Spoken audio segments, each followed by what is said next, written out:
Obesity as an eating disorder, psychological and biochemical mechanisms behind compulsive eating. Obesity is still widely misunderstood as a simple consequence of overeating or lack of self-discipline.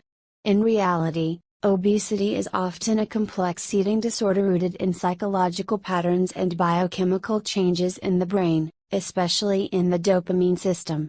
For many people, food is not merely nourishment, it becomes a tool for emotional regulation, stress relief, and survival. This is why a person may continue eating even when physically full, feeling unable to stop despite conscious intentions.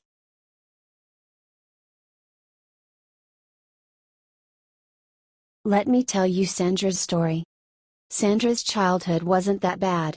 They lived in a big city and had enough of everything for that time. There was no alcohol, smoking, arguments, violence in the family, but there was no love either. Her parents took care of everything and Sandra was a good child. No one close to her had problems with obesity.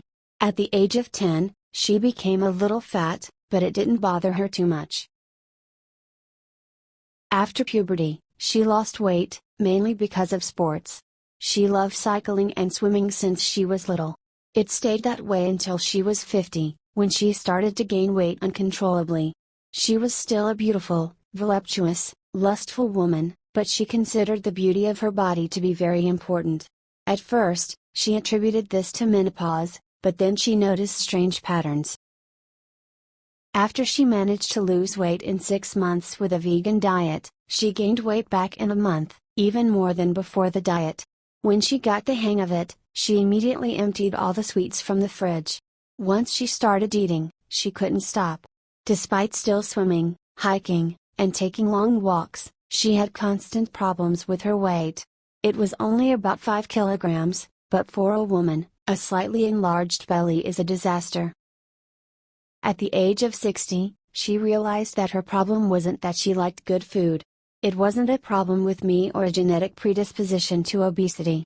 She discovered that she had an eating disorder and started psychological therapy. Her problems were psychological, but she still didn't know where it came from. Her depression, which she had experienced before her divorce from her husband, was not superficial. The divorce didn't change her patterns either. Sandra moved and changed her job, which was burdening her. She switched to a completely vegan, mostly vegetable diet, without any sugar, with few carbohydrates and almost no fat. Legumes, salads, vegetables in various forms and plenty of fruit. In 8 months, she lost 8 kilograms, but she still looks at herself in the mirror. She is not happy with herself. Her weight maintenance is painful and her mood fluctuates from bad to satisfactory. She has difficulty tolerating stress and strain, so she gets angry at every little thing that does not conform to her beliefs. When she has a hard day at work, she takes it out on her husband or sits at the computer all afternoon. Her life is at a dead end, because there is no joy in her days. She controls her obesity, but she is glued to the screen. She cannot sleep because she thinks about various problems at night that seem insurmountable to her. She can no longer go to the mountains because she is hindered by pain in her spine and hips. She feels that she is getting older. But she still has to control her diet, which does not make her happy. Instead of gaining something, she lost her main source of satisfaction. Social media couldn't fill this huge void. Sandra now finds her best joy in walking her dog, swimming, or a short bike ride. She spends the rest of the day sitting in front of a screen. She's fed up with her husband, house, environment, work, and stressful obligations. She believes that reading newspapers and listening to educational videos about addiction and personal problems are very helpful. All of this doesn't help Sandra because she's made just one change: she started to control her diet. To feel better, she would have to change several things in her life, and that requires getting up from her chair. She uses her energy rationally, and sometimes taking a step into the unknown and sometimes into the dangerous is necessary for change. This is very tiring, almost impossible, because she doesn't allow anyone or anything to change her way of life, in which she feels safe. Why you can't stop eating even when you're full. Hunger and satiety are regulated by multiple systems in the body. Physical fullness is controlled largely by hormones such as leptin and ghrelin, which signal energy balance. But compulsive eating does not originate primarily in the stomach, it originates in the brain. Highly processed foods rich in sugar and fat strongly stimulate dopamine release. Dopamine's role is not pleasure itself, but motivation and learning. When the brain learns that certain foods reliably reduce stress, numb emotional discomfort, or provide momentary relief, it marks them as essential. Over time, the dopamine system becomes dysregulated, natural rewards lose impact, while food becomes the fastest and most reliable source of relief. This is why someone can feel physically full yet still experience an overwhelming urge to eat. The body is satisfied, but the brain is not. The urge is not hunger, it is a demand for dopamine. Beauty ideals and the conflict with reality. Modern beauty standards create a painful contradiction. Society promotes unrealistic ideals of thinness while simultaneously surrounding people with hyper-palatable food and chronic stress. This mismatch fuels shame and internal conflict. People with obesity often live in a constant state of perceived failure, comparing themselves to ideals that are biologically and psychologically unsustainable. This discrepancy increases emotional stress, which further drives compulsive eating. The very pressure to look different becomes a trigger for the behavior it seeks to eliminate.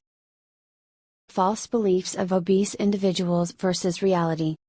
Many people struggling with obesity hold deeply ingrained false beliefs, such as, "I have no willpower. I am lazy. If I really wanted it, I could stop eating. Something is wrong with me." The reality is different. Most people with obesity have tried repeatedly to change their eating habits. They often possess strong discipline in other areas of life. The problem is not character, it is conditioning. Their brains have learned to associate food with emotional safety and regulation. Without addressing this learning, behavior does not change sustainably. Obesity as a socially accepted disorder.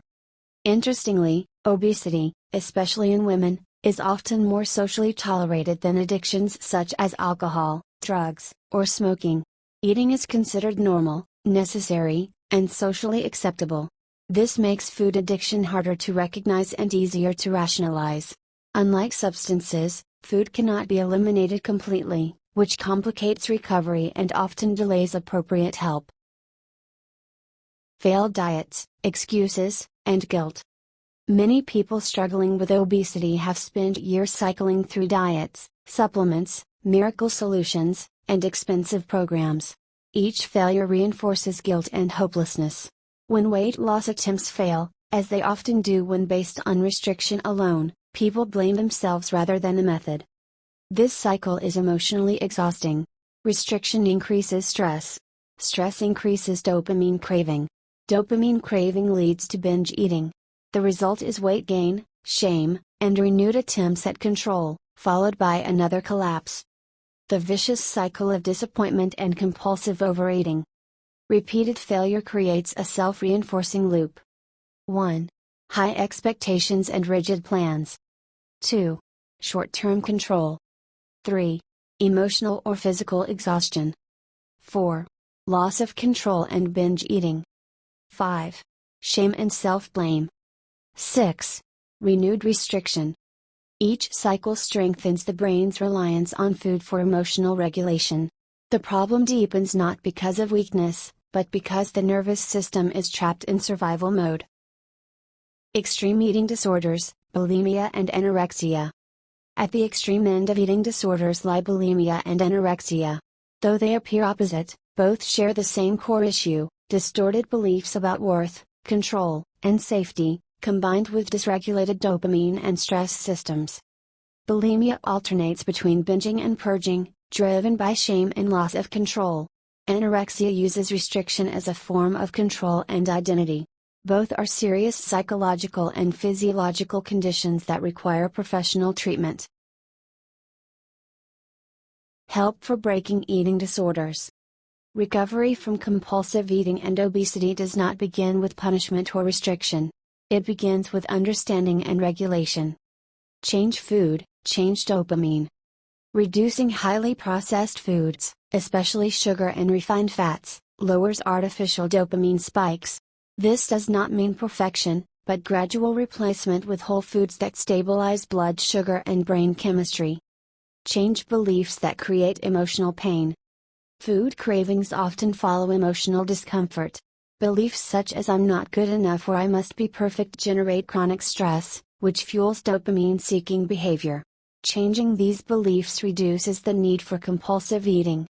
Habits and beliefs must change together. Reducing eating problems requires changes in both habits and mindset. When the decision is made with clarity rather than punishment, the process becomes manageable. You are not fighting yourself, you are retraining your nervous system. Take time to reflect calmly on what truly improves your well-being. Then introduce these elements gradually into daily life. Practical steps toward change. Review your current diet and create a new, realistic meal plan. Stock your home with enough healthy food. Set a clear start date. Remove foods that trigger loss of control. Drink a glass of water before meals. When cravings appear, do something that creates a sense of well-being. Call a friend. Step onto a balcony and breathe fresh air. Check your mailbox. Groom your nails. Do 10 squats. Take a short walk and observe your surroundings. The goal is not distraction, but redirection, teaching your brain that dopamine can come from many sources. Progress, not perfection. If you slip, the world does not collapse. Do not quit. Measure trends, not single days. Do not expect dramatic results in 1 week. If weight accumulated over 20 years, it cannot disappear in a few days. Sustainable change is slow by nature, and that is a sign of success, not failure. Some more very practical tips. Prepare your own food. Cook and enjoy new recipes. Learn to cook with as little fat and salt as possible. Over time, get used to less intense flavors. Give up pre-prepared food. Sweet drinks contain at least 10% sugar. Replace them with natural unsweetened drinks. Reduce carbohydrates, potatoes, flour, bread, etc., in your diet and replace them with legumes, vegetables and fruit. You won't believe how good a vegetable stew can be, even though it doesn't have 3 tablespoons of fat. Sugar, sweets, cookies and candies do not belong in your house. You can use sweeteners instead of sugar, but it is better to get used to less sweet flavors. If you can't do without small treats like chips or nuts, take only 1 handful or cup, and store the rest on the highest shelf in the cupboard. Don't believe that diet food is bland and boring. That's just what your crocodile brain thinks. Maintain a daily eating routine. A lady's breakfast, a royal lunch, and a beggar's dinner. Chew your food thoroughly. Don't rush through your meals. Don't chew chips or candy in front of the TV. If you must chew something sweet, try candied ginger. Know that you are truly hungry when your stomach rumbles, not when you want to eat something. Start keeping a record with some kind of food program. This way you will learn what brings you the most calories and how good your food is. If you switch to a greener diet, your body will thank you. You don't have to completely stick to vegetarianism or veganism, just adopt it as your basic way of eating and reduce the amount of meat in your diet. It is likely that any problems such as allergies, digestive disorders, and health problems will disappear. Observe yourself. When you feel like eating another plate of food, try to feel if your stomach is already full. If you are full but the desire remains, put down the empty plate and step on the scale. Above all, change the beliefs that are harmful to you and change your life so that you feel good as often as possible.